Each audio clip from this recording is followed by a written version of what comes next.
السلام علیکم ویئرز، میں ہوں بلال اور آپ دیکھ رہے ہیں بیز انفارمیٹیو ٹی وی۔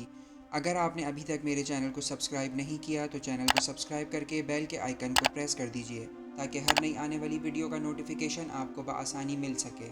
تو چلیے ویڈیو شروع کرتے ہیں۔ دوستوں، یہ دنیا مختلف قسم کے عجائب گھروں سے بھری پڑی ہے۔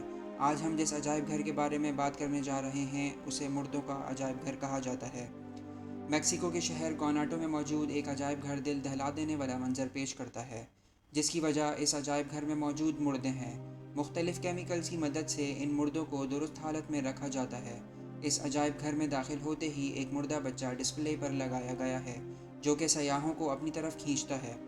گواناٹو شہر 19ویں صدی میں ایک چھوٹا سا کان کنی والا قصبہ تھا۔ 19ویں صدی کے وسط میں سینکڑوں لاشیں سانٹا پاولا میں دفن کی گئیں، جس کی وجہ سے وہاں لاشیں دفن کرنے کے لیے جگہ کم پڑ گئی۔ اسی سلسلے میں شہر کی جانب سے لاشوں کو دفن کرنے پر ٹیکس لگا دیا گیا۔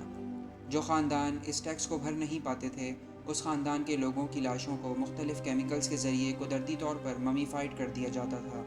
یہاں کے قدرتی موسم کی وجہ سے یہ لاشیں محفوظ رہیں۔ اب ان لاشوں کو عجائب گھر میں نمائش کے لیے رکھ دیا گیا ہے۔ کچھ سیاح مردوں کو تفریح کے لیے اس طرح عجائب گھر میں دیکھنا پسند نہیں کرتے، جبکہ بہت سے لوگ صرف تجسس کی وجہ سے یہاں آتے ہیں۔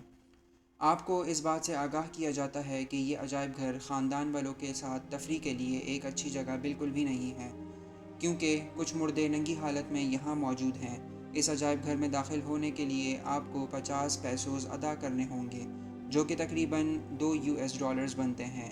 یہ روزانہ صبح 9 بجے سے لے کر شام 6 بجے تک کھلا رہتا ہے۔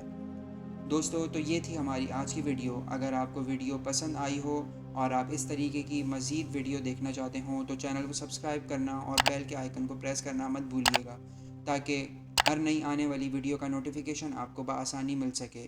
اللہ حافظ۔